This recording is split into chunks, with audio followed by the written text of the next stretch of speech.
he was the lucky one to make contact with the A.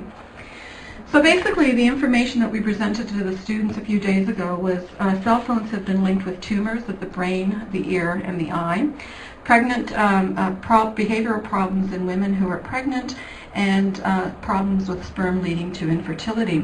One of the things we didn't have time to mention because we had very short presentations was electro-hypersensitivity. And this is probably the thing I'm most passionate about. I talk to people almost on a daily basis. I get email from people on a daily basis who have developed a sensitivity to electromagnetic energy, and their lives have been very seriously affected. They're not dying of brain tumors, they're not having difficulty reproducing, but their lives have, the quality of their lives has really diminished because of their exposure to this energy. And what I'm going to do is share with you some of the research I've done and regarding electro-hypersensitivity, and try to convince you that this is really a very serious and growing problem in our society. In 2004, the World Health Organization held a conference on electro-hypersensitivity in Prague, and I was fortunate enough to attend that particular meeting. And this is their definition of electro-hypersensitivity: a phenomenon where individuals experience adverse health effects while using or being in the vicinity of devices emanating electric, magnetic, or electromagnetic fields. They go on to say, whatever its cause, EHS is a real and sometimes a debilitating problem for the affected persons. Their exposures are generally several orders of magnitude under the limits of internationally accepted standards. In Canada, Health Canada is responsible for setting the guidelines, just like the Federal Communication Commission is responsible here for setting guidelines to microwave radiation. And in Canada, they've made a concession. They say that certain members of the general public may be more susceptible to harm from radio frequency and microwave exposure. So they're beginning to recognize that not all of us have the same sensitivity to this energy. However, they haven't done much to change the guidelines. When we talk about symptoms of electrical hypersensitivity, they include the nervous system, they include the heart, the respiratory system, the skin, the eyes, and various other things, including digestive problems.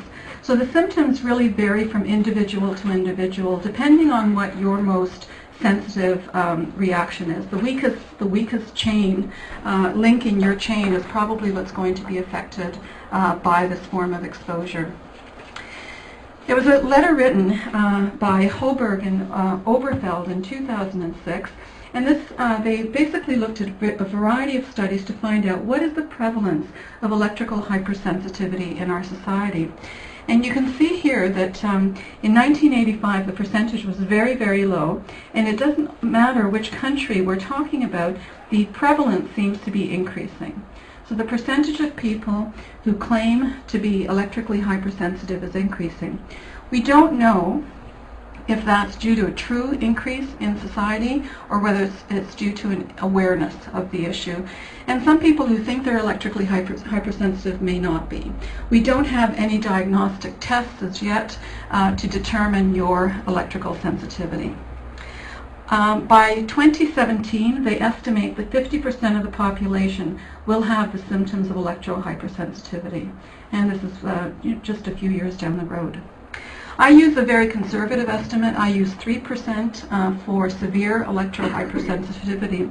And so when I'm asked how many people are likely to be affected, there's really a gradient.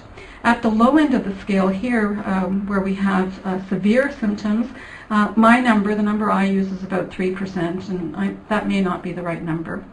About 35% I think are moderately sensitive, and that's based on studies that we've done in a school environment looking at teachers, so it may not apply to the general population.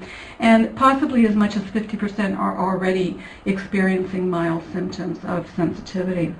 And if we take these numbers and extend them to the Canadian and American population, what we're really talking about here in the United States of severe sensitivity is probably close to 10 million people. And if we believe the 35% number for moderately sensitive, we're talking about a third of the population, or about 100 million people.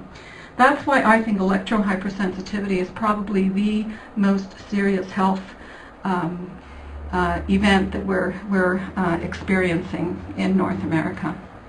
And when I tell people, why is this becoming a problem? Well, one of the reasons it's becoming more of a problem is because our exposures are increasing. And I use the flood analogy. If the level of water is very low, it's probably not going to do any of us too much damage.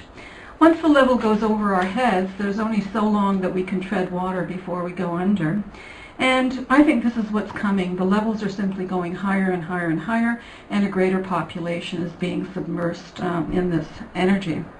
And if we look at why this is a problem, we have over 4 billion cell phone users in the world today. When I talked to the school environment, I was trying to make the point that there's a very close similarity between cigarette smoking and using a cell phone, in that cigarette smoking has been linked to lung disease, heart disease. Cell phones have been linked to various tumors. Well, we never had 4 billion people on the planet smoking, but we have 4 billion cell phone users. Each of these cell phones requires antennas, so we're putting up more and more antennas into communities, and I know that's one of the issues that you're dealing with today. There's also something known as Wi-Fi and WiMAX. WiMAX has a radius of 30 miles, so you can put up an antenna that's incredibly powerful, just so that we can have good reception with our computers and with our cell phones. We also are beginning to put more and more wireless technology into school environments, and I think this is a very, very serious mistake, particularly in elementary schools where you have young children who are still developing, who are extremely sensitive to any kind of potential toxicant in the environment.